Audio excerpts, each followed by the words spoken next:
মা পচা, মাকে একদম বকে দেব, মেরে দেব মাকে।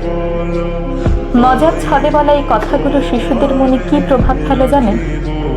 অনেকে আছেন যখন দেখেন মা তার বাচ্চাকে শাসন করছে তখন মজার ছলে বলেই ফেলে, মা পচা, মাকে একদম বকে দেব।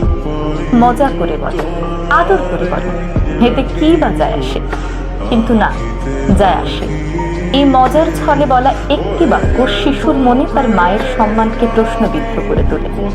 শিশু যখন দেখে তার মা তাকে শাসন করছে আর তারই খুব কাছের কেউ দাদা দাদি ফুপু খালা মাকে পচা বলছে, তখন শিশুর মনে একটি কনফিউশন তৈরি হয়।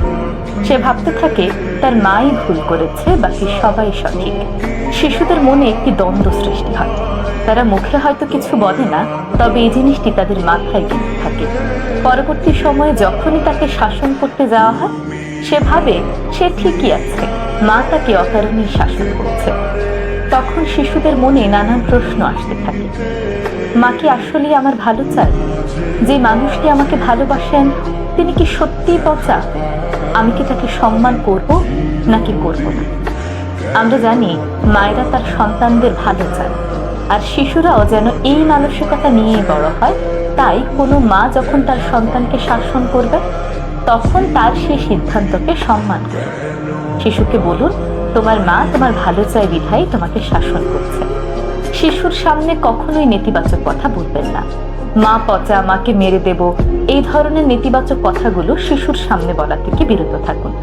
যদি আপনার মনে হয় মা ভুল শাসন করছে, তবুও শিশুর সামনে মাকেই সাপোর্ট করুন। প্রয়োজনে মাকে আলাদা করে ডেকে নিয়ে বোঝান, কিন্তু তার বাচ্চার সামনে কখনোই বলবেন না মা পচা, মাকে মেরে দেব। শিশুদের শিক্ষা শুধুমাত্র স্কুল কিংবা বই পুস্তকের মধ্যেই সীমাবদ্ধ নয়।